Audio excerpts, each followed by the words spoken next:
തിരുവനന്തപുരം കോർപ്പറേഷനിലെ ഭരണസ്തംഭനത്തിനെതിരെ UDF അവിശ്വാസ പ്രമേയം കൊണ്ടുവന്നേക്കും. തീരുമാനം വൈകിട്ട് ചേരുന്ന പാർലമെന്ററി പാർട്ടി യോഗത്തിലുണ്ടാകും. അവിശ്വാസ പ്രമേയത്തെ സ്വാഗതം ചെയ്യുന്നുവെന്ന് മേയർ VV രാജേഷ്. സമരം ചെയ്യേണ്ടെന്ന് ആരെങ്കിലും പറഞ്ഞിട്ടുണ്ടോ? ഞങ്ങളിൽ ഏറ്റവും കൂടുതൽ സമരം ചെയ്തിട്ടുള്ളൂ. ശബരിനാഥൻ സമരം ചെയ്ത് 6 മാസം അല്ല അയാൾ തുടങ്ങിയിട്ട് കോർപ്പറേഷൻ സമരം ചെയ്യാൻ. ഞാൻ സമരം ചെയ്തതുപോലെ ഇവിടെ ഇപ്പോൾ ഉള്ളവർ സമരം ചെയ്തിട്ടുള്ളൂ. ഈ കോർപ്പറേഷനിൽ ജനാധിപത്യപരമായുള്ള എല്ലാ സമരങ്ങളെയും ഞങ്ങൾ ബഹുമാനിക്കുകയാണ്. പിന്നെ മുനിസിപ്പൽ ആക്ടിലും ജനപ്രാതിനിധ്യ നിയമത്തിലൊക്കെ ഉള്ള എല്ലാ കാര്യങ്ങളും, അത് അവിശ്വാസമാവട്ടെ ഏത് കാര്യങ്ങളും ഓപ്റ്റ് ചെയ്യാനുള്ള അവകാശം എല്ലാ രാഷ്ട്രീയ പ്രസ്ഥാനങ്ങൾക്കുണ്ട്. അതിനെയും ബഹുമാനിക്കുന്നു. വിഷയത്തിൽ LDF രാഷ്ട്രീയ കളിയാണ് കളിക്കുന്നതെന്ന് UDF കൗൺസിലർ K. ശബരിനാഥൻ പറഞ്ഞു. ഈ കൗൺസിൽ അധികാരത്തിൽ വന്നതിന് ശേഷം 6 മാസം കഴിയുമ്പോൾ വലിയ ഒരു ഭരണസ്തംഭനം തിരുവനന്തപുരം ജില്ലയിൽ ഉണ്ടാക്കിയിരിക്കുകയാണ്, നഗരത്തിലുണ്ടായിരിക്കുകയാണ്. അപ്പോൾ ഇത്തരത്തിലുള്ള കാര്യങ്ങൾ നമ്മൾ ചർച്ച ചെയ്തിട്ടുണ്ട്. ഈ ഭരണസ്തംഭനത്തിനെ ഒരു പ്രധാനപ്പെട്ട വിഷയമായിട്ട് UDF അഡ്രസ്സ് ചെയ്യാൻ തീരുമാനിച്ചിരിക്കുകയാണ്. LDF ഈ വിഷയത്തിൽ LDF BJP രാഷ്ട്രീയ കളിയാണ് കാണിക്കുന്നത്.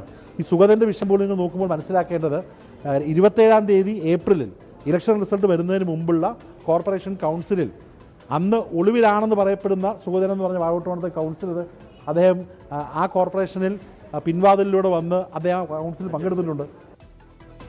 ജിബിൻ JB ആണ് തിരുവനന്തപുരത്ത് നിന്ന് വിവരങ്ങളുമായി ചേരുന്നത്. ജിബിൻ, അവിശ്വാസ പ്രമേയ നീക്കത്തിലേക്ക് UDF കടക്കുന്നു.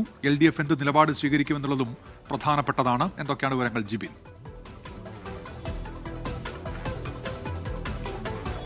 തിരുവനന്തപുരം നഗരസഭയിൽ 101 അംഗ കൗൺസിലിൽ NDAയ്ക്കുള്ളത് 50 സീറ്റുകളാണ്. LDF മുന്നണിക്കുള്ളത് 29 സീറ്റുകളും UDFന് 20 സീറ്റും 2 സ്വതന്ത്രർ. അങ്ങനെയാണ് ഇപ്പോഴത്തെ നിലവിലെ കണക്ക്. ഇതിൽ സുഗതൻ അടുത്ത സഭയിൽ കൂടി, അടുത്ത കൗൺസിലിൽ കൂടി എത്തിയില്ല എന്നുണ്ടെങ്കിലാണ് സ്ഥിതിഗതികൾ വഷളാകാൻ പോകുന്നത്. അതിനിടയിലാണ് ഇപ്പോൾ UDF അപ്രതീക്ഷിത ഒരു നീക്കവുമായി രംഗത്തേക്ക് വരുന്നത്.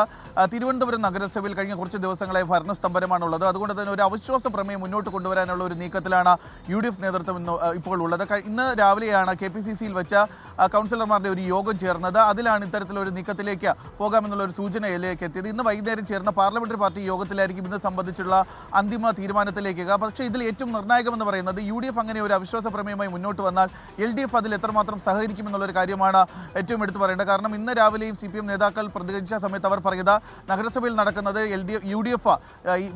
BJP കൊണ്ടുവരുന്ന കാര്യങ്ങളിലെല്ലാം തന്നെ ഒരു മൗനം പാലിക്കുകയാണ് പ്രതിപക്ഷത്തിന്റെ ഭാഗമായിട്ടുള്ള UDF എന്ന് പറയുന്നത്. UDF പ്രത്യക്ഷത്തിൽ ഒരു സമരത്തിന് പോലും രംഗത്തെത്തിയില്ല എന്നുള്ള ഒരു ആരോപണവും ആക്ഷേപവും ഒക്കെ തന്നെ നേരത്തെ CPM ഉയർത്തുകയും ചെയ്തിരുന്നു. ഇതിന് പിന്നാലെയാണ് ഇപ്പോൾ ഈ വരുന്ന ദിവസങ്ങളിൽ തന്നെ വലിയ രീതിയിലുള്ള സമര പരിപാടികളുമായി മുന്നോട്ട് പോകാൻ UDF നേതൃത്വം തീരുമാനിച്ചിരിക്കുന്നത്. അതിന്റെ ഭാഗമായിട്ടാണ് ഇത്തരത്തിൽ അവിശ്വാസ പ്രമേയം കൊണ്ടുവരാമെന്നുള്ള ഒരു നീക്കത്തിലേക്ക് UDF നേതൃത്വം എത്തിയിരിക്കുകയും ചെയ്യുന്നത്. ഉന്മേഷ്,